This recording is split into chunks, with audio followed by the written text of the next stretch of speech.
Hi, and welcome to the presentation of the RoadSoil project.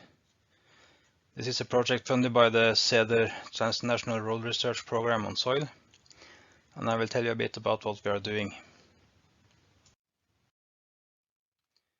As you know, road construction has considerable negative impacts on soils, both in the long and short term, through land take, soil sealing, soil compaction, etc.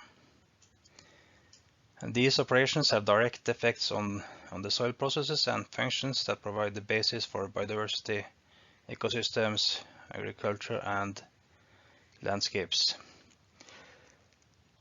This again calls for methods to assess the impact of road projects and for mitigating measures for offsetting, compensating and minimizing the impacts of road projects on soils.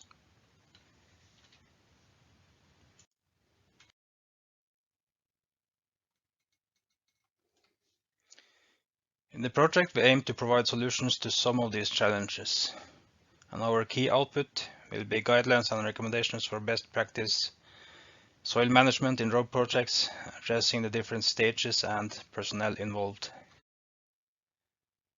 Two of the approaches we use are surveys and workshops with soil and road experts in research, consultancies, administrations and entrepreneurs. And this work has already pointed out 4 major points to consider for improved soil handling in road projects.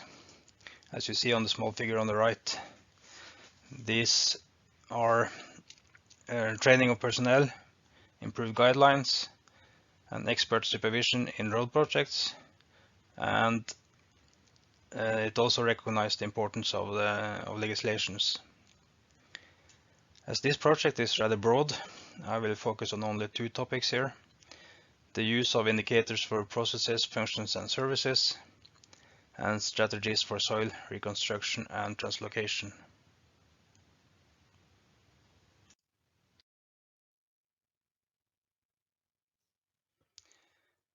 The use of indicators of soil functions is a very active research field, many parallel projects and actions, and we try to extract the most relevant for road projects.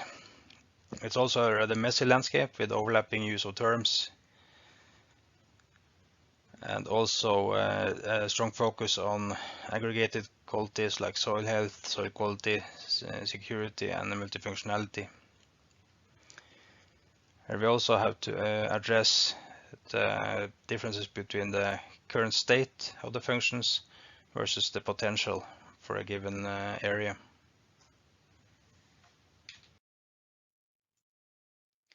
I had hoped to have some more data on indicators of high importance for road projects today, but that work is not yet complete. So instead I just present the concept of the framework. When we develop a framework to assess the impact of road projects on the state functions, the state of soil functions in a given area, and relate this to the supply and demand of the functions in the region and the potential to compensate for loss of functions in as a consequence of road construction.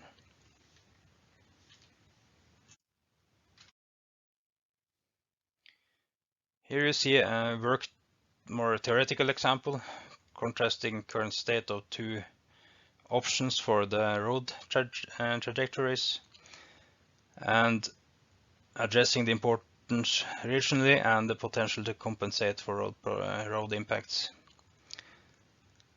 So first you line out the area with the different alternatives, estimate the current level of soil functions and assess the importance regionally, and assess the potential to compensate regionally. We are in the process of completing this framework, and you will later find the output in a SEDER report and a scientific publication.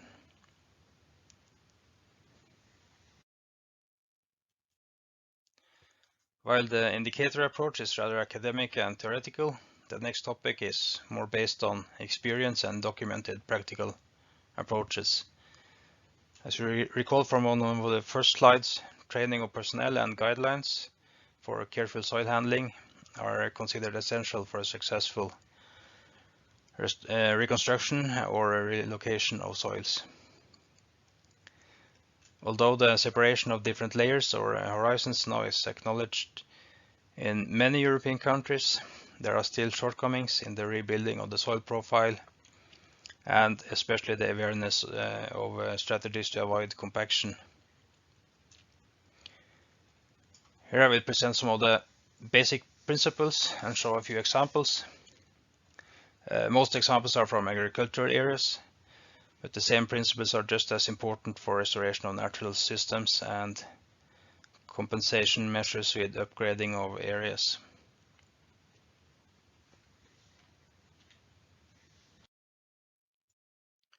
From our survey, we see that restoration of natural habitats is a frequent compensation measure in road projects, followed by upgrading of agricultural soils and unsealing measures. So this is just a simple illustration of the process, where the different horizons are removed and stored separately before they are laid out in their original order. And there are a few issues that to have control of during the storage period, such as the control of invasive species and water management.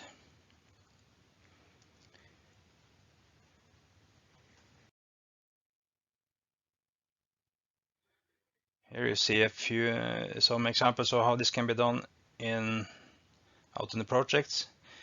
The use of fixed construction roads for mass transport is quite essential, and then to build up and just to drive on that road and on the sea horizon to prevent compaction of the A and B horizons is essential. So then you kind of move backwards, build up small areas by adding first the ground layer and the B horizon and the A horizon before you move backwards, and repeat this for the whole area. In some regions you could also benefit from transport on frozen soils. And one of the key components here is the careful use of excavators and not bulldozers and that kind of equipment that compress the soil too much. When this is done correctly, you may expect, like for agricultural areas, you may expect high yield from year one.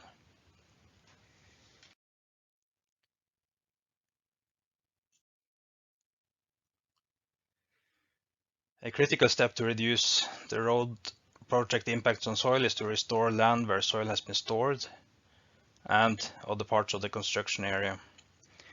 And this can be done by loosening of the soil using an excavator. It's a tedious job, but good results can be expected. These examples show some work from an agricultural area. And for natural areas, you remove the physical constraints on vegetation development that would act as a filter to species establishment and the composition of the vegetation in long term.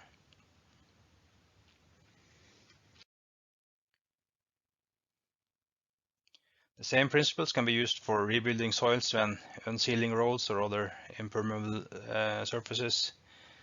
And here's an example from Switzerland, where you can see the development over time. Yeah, a quite successful one. In this rather controversial project of road upgrading to a Ramsar wetland, local soil material was used to reconstruct the soil profile of a wet grassland after removal of invasive species. Usually there are also done some terrain changes to the terrain and some compensation measures to increase the area of the wetland.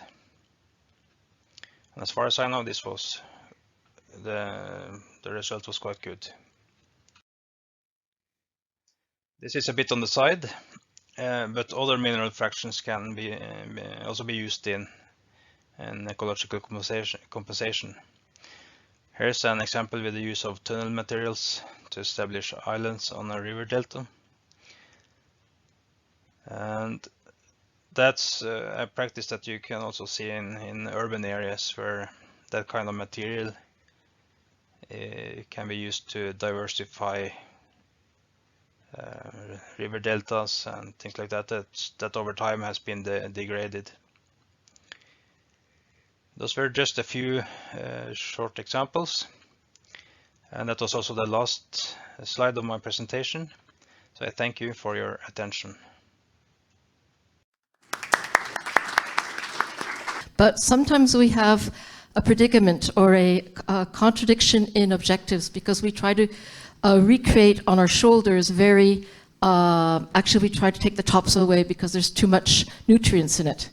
How do you address that contradiction of trying to have dry, very low nutrient shoulders with no topsoil, and what do you do with the topsoil in that case? Yeah, that's the tricky question. No, that's a trade-off. And then when you think of like the whole road project, there are different areas that for different use. And this kind of sourcing of the material for the specific uses, like nutrient-poor roadworks, that's an important part of that work. But still, as we see in practice, too much good soil is going to deposits, and that's a pity. But when